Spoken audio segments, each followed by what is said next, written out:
The poison of the last rose. The note arrived on a Tuesday, between a prescription for amoxicillin and a death certificate.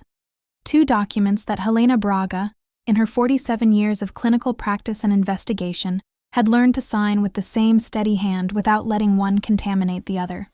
The envelope had no return address. Only a name written by hand on the front, in the script of someone who had learned penmanship in a time when such things were still taught as a virtue. Dr. Helena Braga. The handwriting was that of an old man, but the pressure of the pen on the paper was that of someone who still believed words had weight. Inside, a single sheet. No greeting. No preamble. You do not know me. I have known you for years, from a distance, in the way the old know those they trust, before they need them. I require your presence at Vasconcelos Manor, in Serra Negra, this coming Saturday, for the dinner marking my 80th birthday. Not as a guest, as a witness. There is something I intend to do that evening which can only be done with an outsider present, someone who cannot be bought, intimidated, or loved enough to stay quiet. I have reason to believe the night will not end as it begins. If I am wrong, you will have spent a pleasant weekend in the hills of Minas. If I am right, you will know what to do. Helena read the note 3 times. On the 4th, she began to pack. She had researched Ernesto Vasconcelos during the train ride to Serra Negra. It was not difficult. 80 years of public life generate a volume of information that no amount of discretion can fully erase. Businessman, patriarch, widower for 18 years. 2 children. Margarita, the eldest, married to a man named Ricardo Fontes, whom the society pages mentioned with the veiled reservation they reserved for those who arrived too late to someone else's fortune. And Caio, the youngest, about whom they said less, which, in Helena's experience, was always the most revealing detail of all. A bastard brother, Valentim, whose existence had leaked in a 2003 journalistic profile and had never since been confirmed or denied by the family.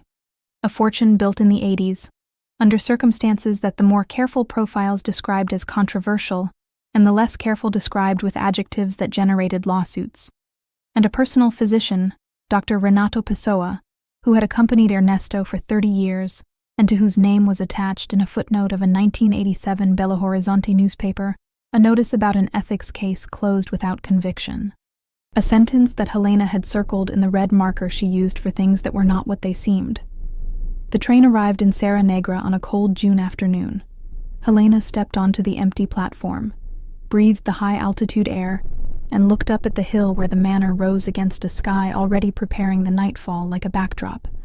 She felt, at that moment, the precise sensation that always announced the serious stories, the certainty that she was about to walk into a play whose ending had already been written, and that her role was to prevent it from being performed. The butler's name was Augusto, and he had the face of someone who had learned, over decades of service, that a blank expression was the greatest protection a servant could offer himself. He opened the enormous oak door with a bow that was not servility. It was distance. The kind of distance one learns when one knows too much about the people one works for. Helena stepped inside. The main corridor of Vasconcelos Manor smelled of old wood, carnauba wax, and very faintly, something that Helena identified after a moment's attention. Flowers. Flowers that were wilting. The rose garden surrounding the manor, she had seen it from the road, vast and immaculately kept, was sending its smell of endings into the house. Portraits of dead Vasconceloses lined the corridor walls. Helena examined them as Augusto led her through, a habit that irritated people who did not understand that a family portrait is a historical document as much as any deed or registry. The faces moved from the 19th century to the 20th, with the genetic continuity of emperors. The same square jawlines, the same eyes that did not smile even when the mouth did. Ernesto appeared in 3 portraits at different ages, young, middle-aged, old, and in all of them wore the same expression of a man who was always calculating something. The 4th portrait on the right was slightly tilted, only slightly, 3 degrees, perhaps 4, enough to be imperceptible to anyone without the habit of measuring angles with their eyes. Helena stopped. Augusto also stopped, 2 steps ahead, and turned to face her with that impeccable neutrality. "The portrait," said Helena. "It was moved recently. I'll have someone look at it, doctor." "No," Helena held the butler's gaze for a moment. Leave it as it is. Augusto did not ask why. That, Helena thought, was a man who had learned that the right questions are the ones not asked aloud. The dining room was a theater, and every person inside it was playing the wrong role. Helena reached the doorway and stood still for exactly 30 seconds before entering. Enough time to photograph with her eyes every detail of the tableau before her. It was a habit she had developed at 23, during her psychiatry residency, when her supervisor told her that the first 30 seconds of observing a patient contain 90% of the information the next 90 minutes of interview will only confirm. She had never found reason to disagree. Margarita Vasconcelos Fontes, 62 years old, seated at the left end of the table with the posture of someone taught from childhood that a well-bred woman never rests her back against the chair. White hair impeccably pinned, a 3-strand pearl necklace, hands folded on the tablecloth with the rehearsed naturalness of someone who had practiced this position in a mirror. Her eyes swept the room with a regular frequency, every 8 seconds, Helena calculated, with the systematic thoroughness of a surveillance camera. She was watching someone specific, and that someone was seated to her left. Ricardo Fontes, 41 years old, Margarita's husband since she was 52, and he was 31. A mathematics that the newspapers had commented on with the kind of delicacy that is only cruelty with good manners. Handsome in the way men who know it are handsome, with a slightly anxious awareness of their own appearance. He was drumming his fingers on the tablecloth at a frequency Helena counted, 42 beats per minute. That was not the rhythm of nervousness. It was the rhythm of fear. There was a difference. She knew it well. Caio Vasconcelos, 44 years old, the youngest child. He sat with the posture of a man who would rather be somewhere else but has nowhere to go.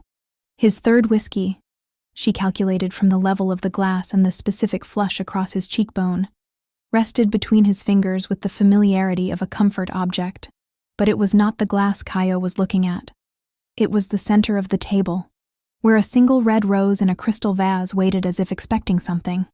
Helena registered this and filed it away.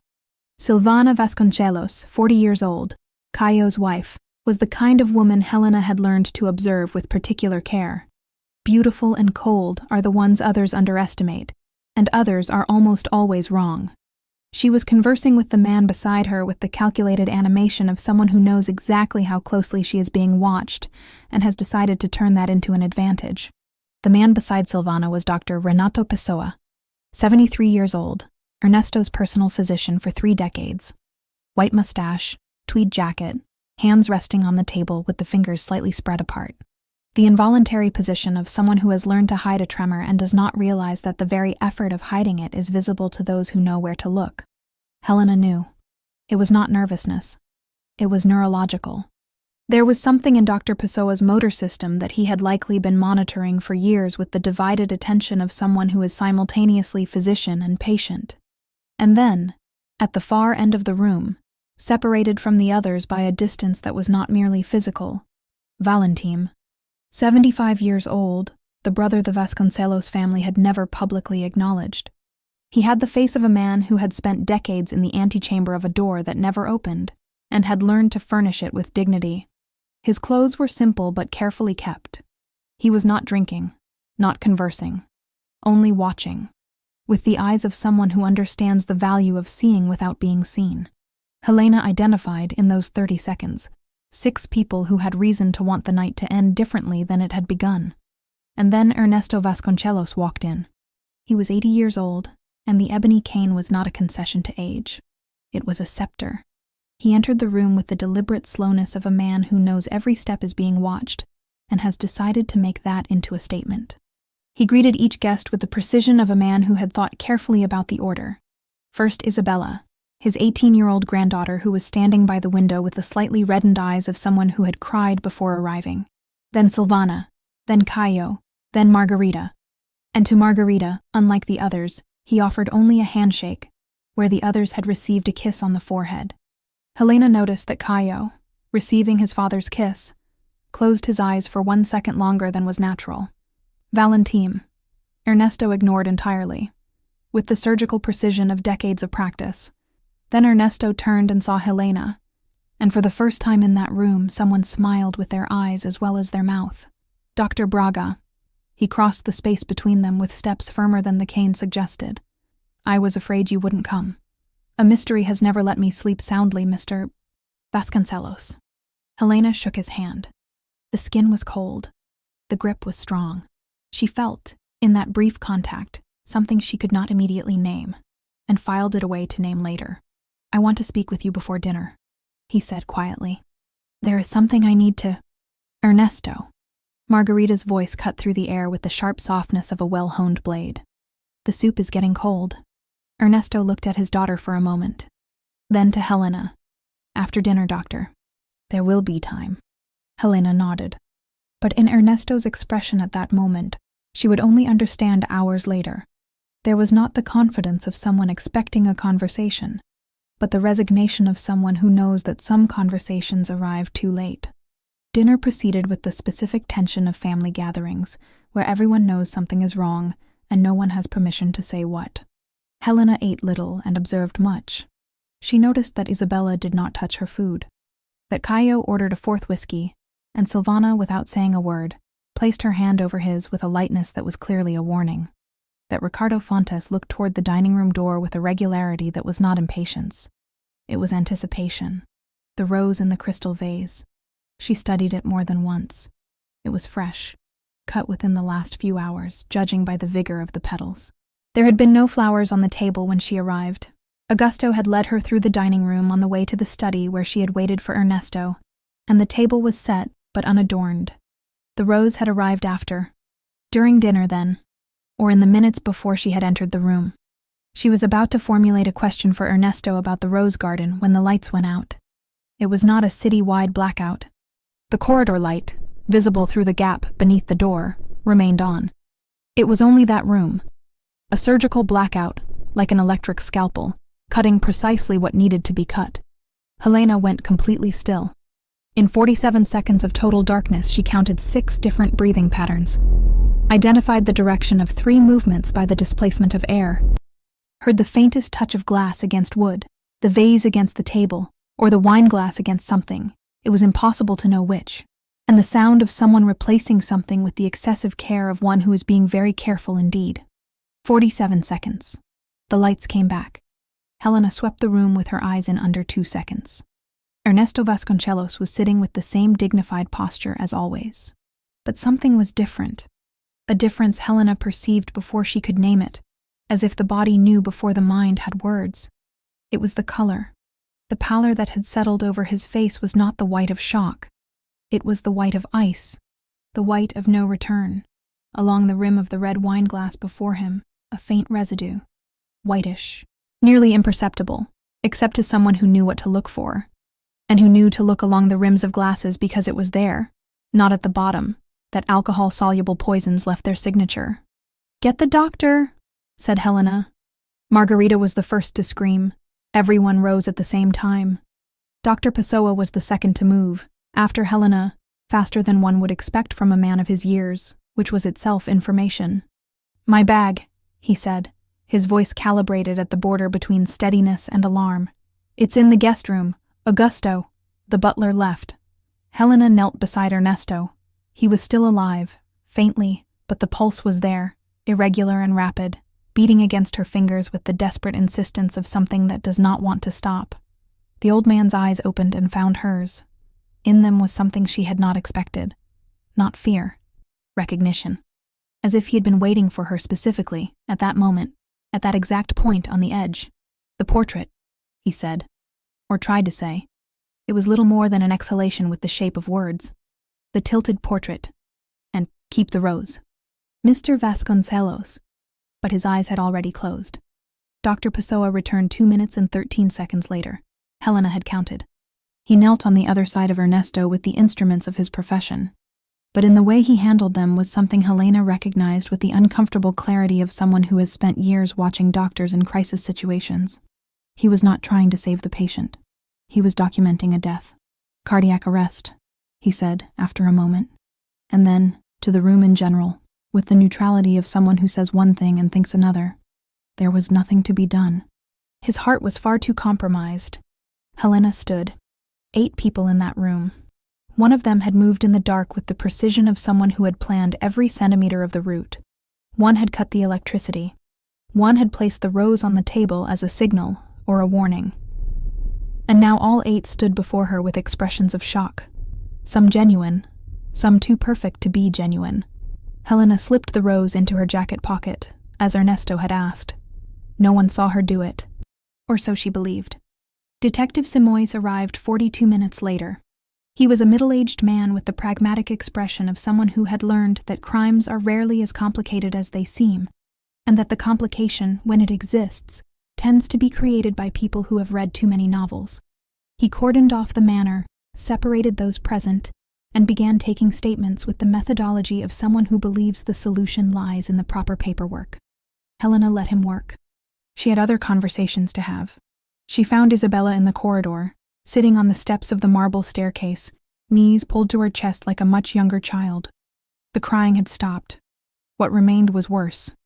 That dry exhaustion of those who have cried everything they had and are trying to remember how to breathe. Helena sat beside her without saying a word.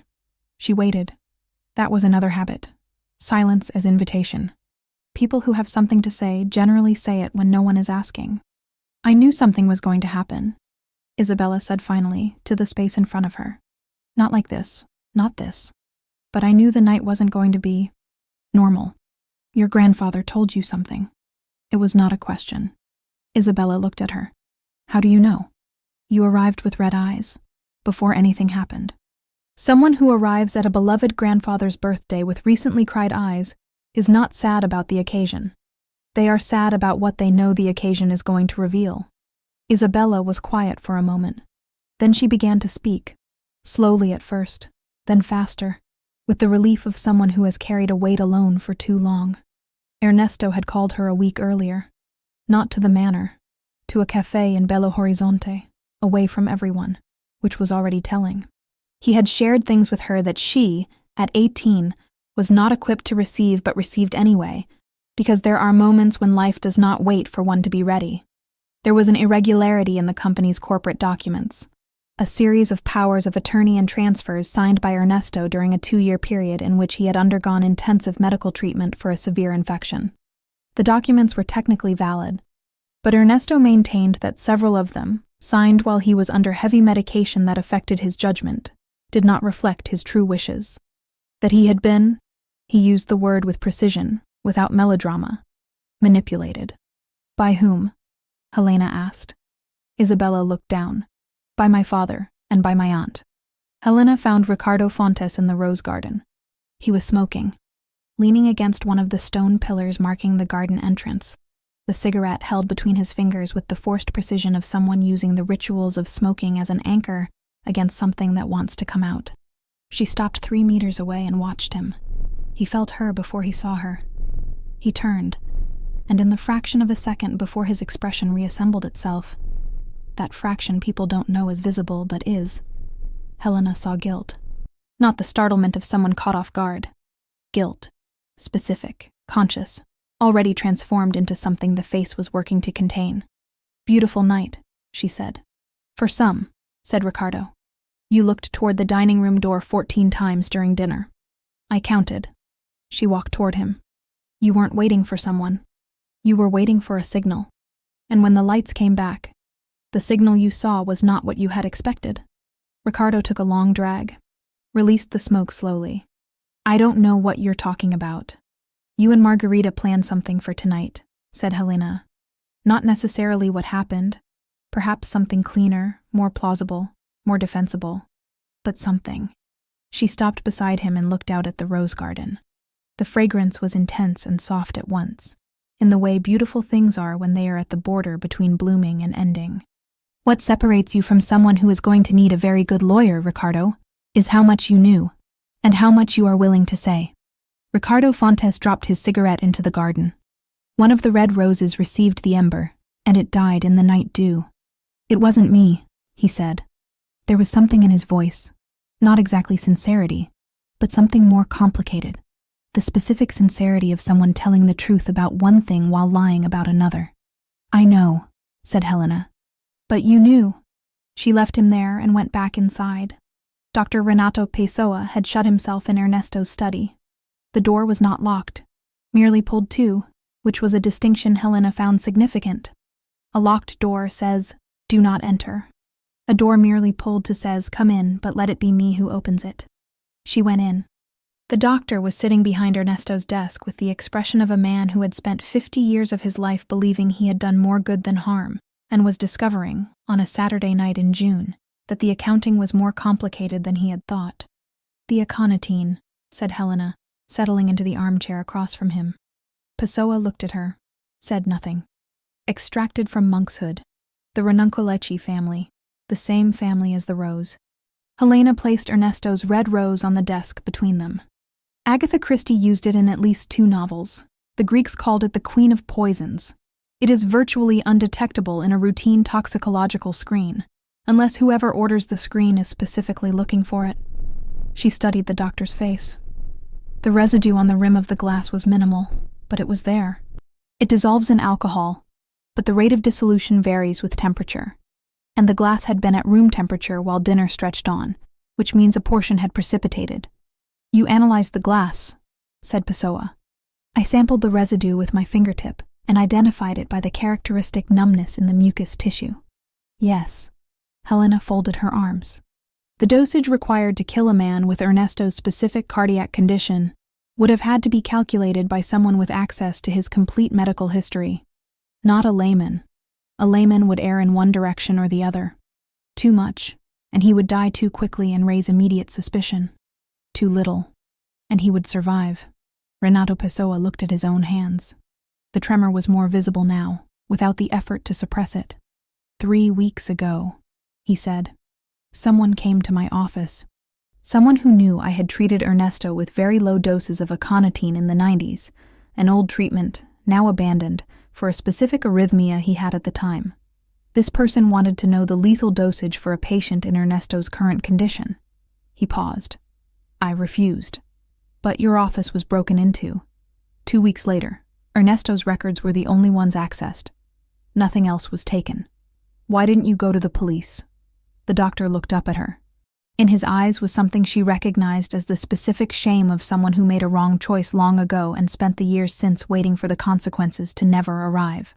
Because the person who came to my office was Margarita Vasconcelos Fontes, he said. And Margarita knows about something that happened in 1987. A mistake I made. A mistake Ernesto covered up, saving my career and possibly keeping me out of prison. The doctor's voice now had the texture of confessions that have been held too long. I owed Ernesto a debt I could never repay. And Margarita used that, not to ask me to do something, but to ensure I said nothing. Helena looked at him for a long moment. And the mistake of 1987? The doctor closed his eyes. It was a patient who was not Ernesto, he said simply, and who should not have died. There was a silence Helena respected. Then she stood, took the rose from the desk, and left. The main corridor was empty. Detective Simoes was still taking statements in the salon, his voice arriving muffled by distance like the murmur of something inevitable but not urgent.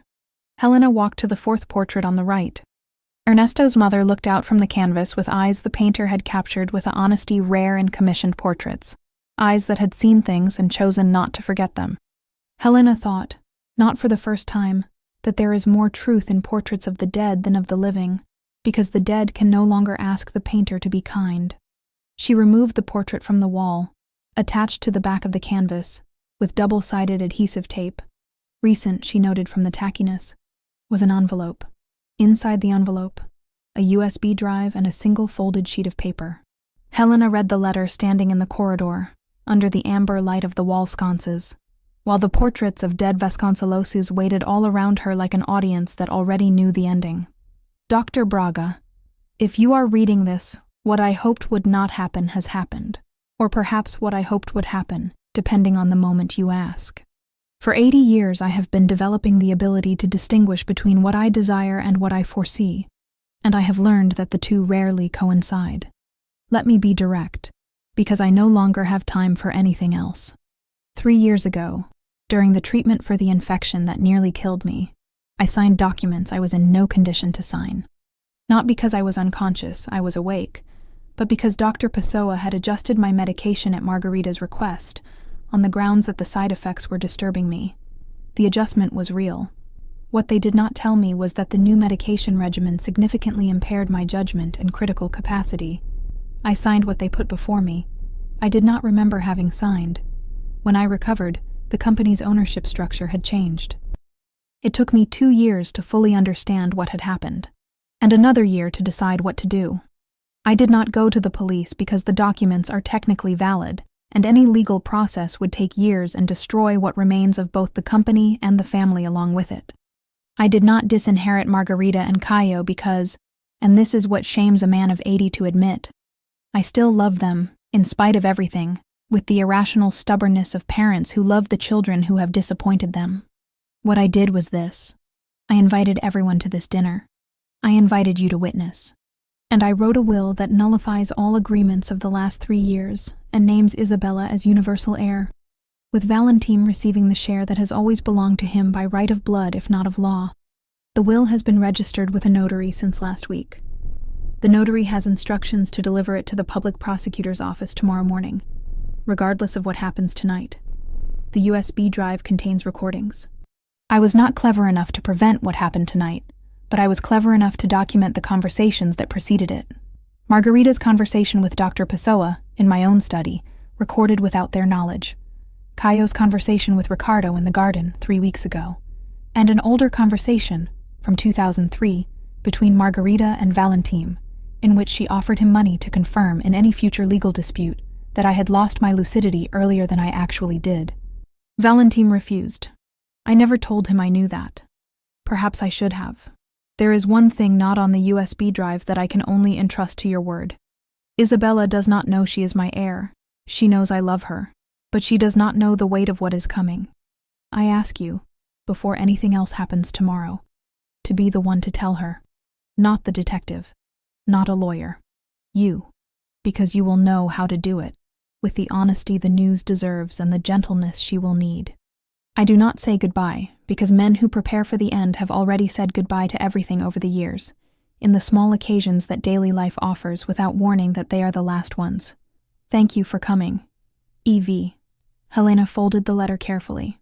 She stood in the corridor for a long moment, the envelope in her hands, her eyes on Ernesto's mother, who looked back from the portrait with the honesty of someone who has nothing left to lose by the truth. There was something she had not expected to feel at that moment. Grief.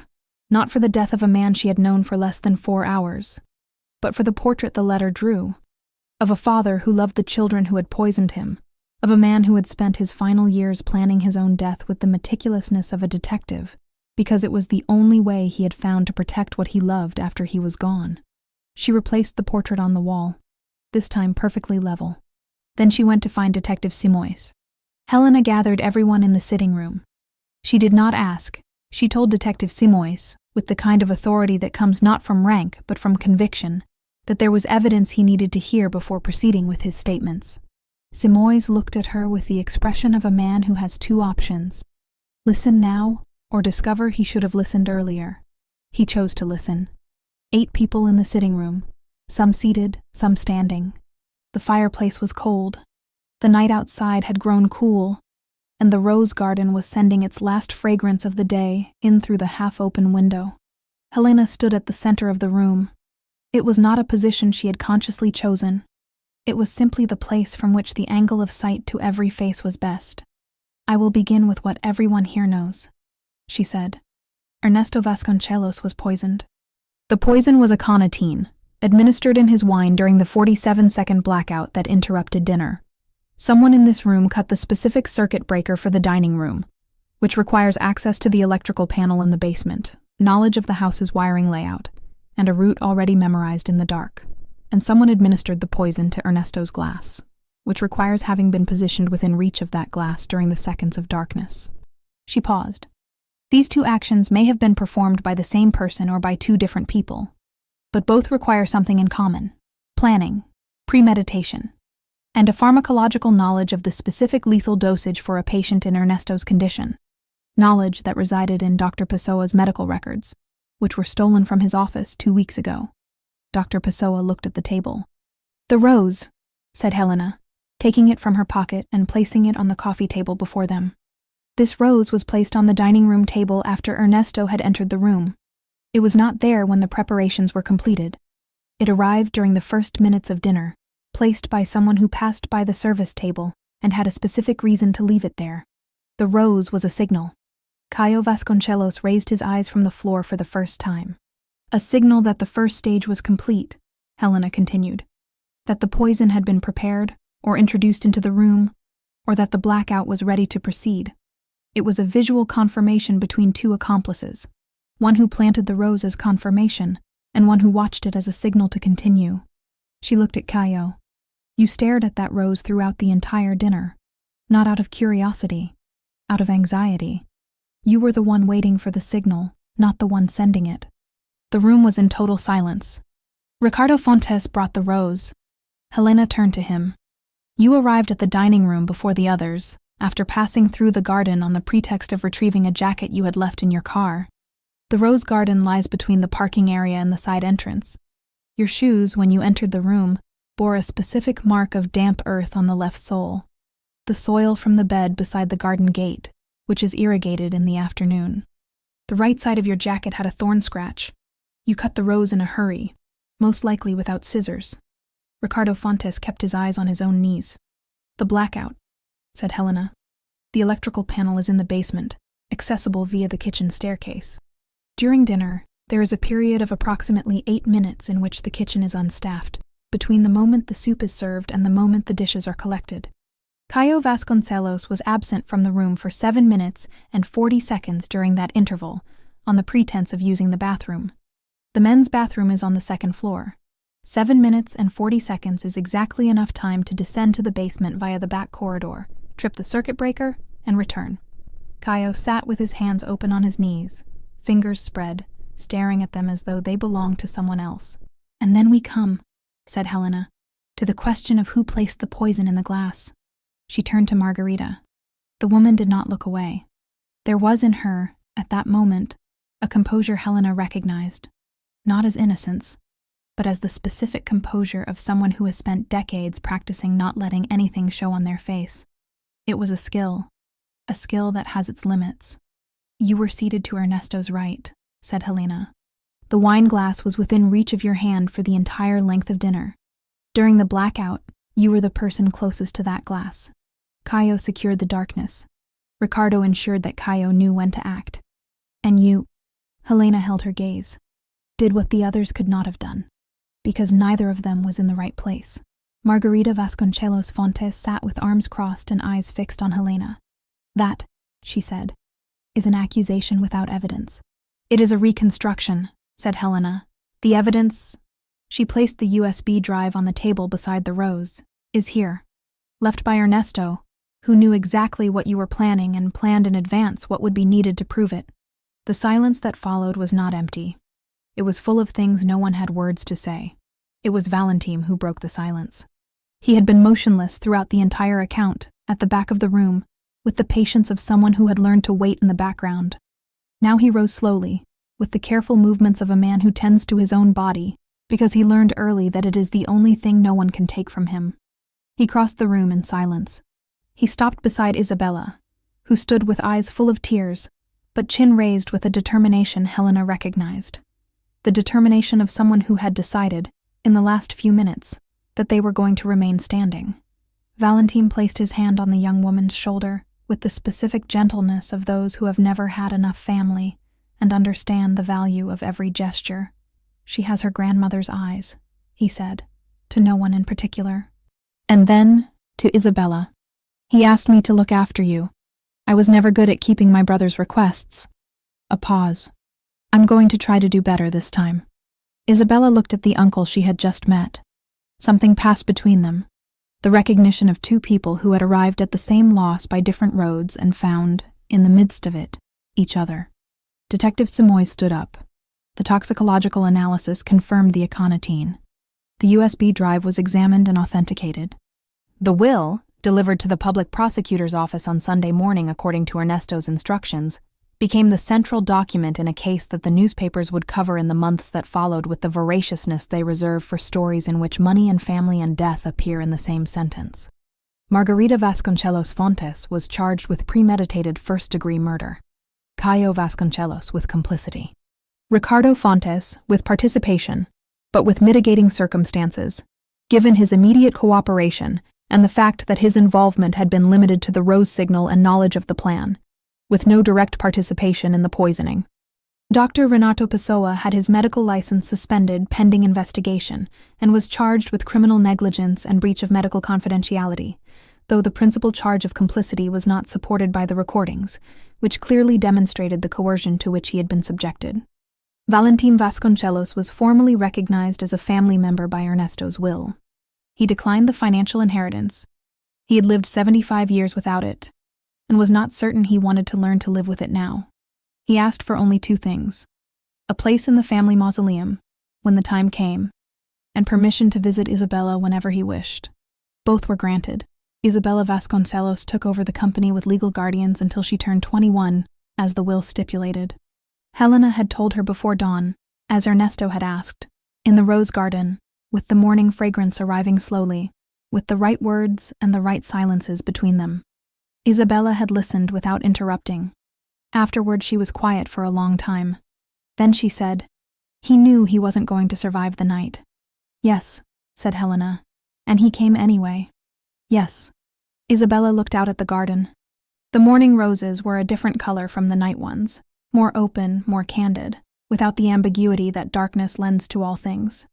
Why didn't he simply take everything to the prosecutor before? Why the dinner? Why all of this? Helena considered the question. It was the right question, the one that reached the heart of everything. Because he was their father, she said finally. Because the documents alone would have proved the crime, but would not have told the story. And he wanted the whole story told. Not just the criminal part, but the part that came before. What led them here. What he had done, and not done. What should have been different. A pause. And because, until the very last moment, he wanted to be in the same room as them, wanted to look them in the eyes one final time, wanted to give them, irrationally, as only a parent can be irrational, the chance to choose differently. Isabella was quiet. They didn't choose differently, she said. No, but he loved them anyway. That is the tragedy of families, said Helena. Not that love ends. It is that sometimes it persists when it should have ended, and that is harder to carry than the ending itself. Helena left on Monday morning. Augusto, the butler, was waiting with her luggage at the entrance. He had packed her bag, which she had not asked him to do, and which she found somehow the kindest gesture anyone had offered her that weekend. "Mr. Vasconcelos," said Augusto, as she loaded the bag into the car. "He said once that you would come." Helena stopped. When did he say that? 2 years ago, when he began writing the will. The butler's eyes were on the rose garden. He said, "There is a woman in Belo Horizonte who will not fail me when I need her." He said it as though he had known you for a long time. Helena was quiet. "We did not know each other," she said. "No." Augusto turned to look at her. "But he followed your cases. He said there are people one learns to trust from a distance before one needs them." A pause. "He said you were one of them." Helena got in the car, fastened her seatbelt, sat with her hands on the steering wheel for a moment. Then she opened the passenger door, went to the bag and opened the outer pocket. Inside was a note that had not been there when the bag was packed, folded 4 times, in the handwriting of someone who had learned penmanship in a time when it was taught as a virtue. "Thank you for arriving too late to save me, and just in time to save what mattered. It was exactly what I needed." Helena looked at the note for a long moment. She folded it carefully, placed it in her jacket pocket, in the same place where she had kept the rose.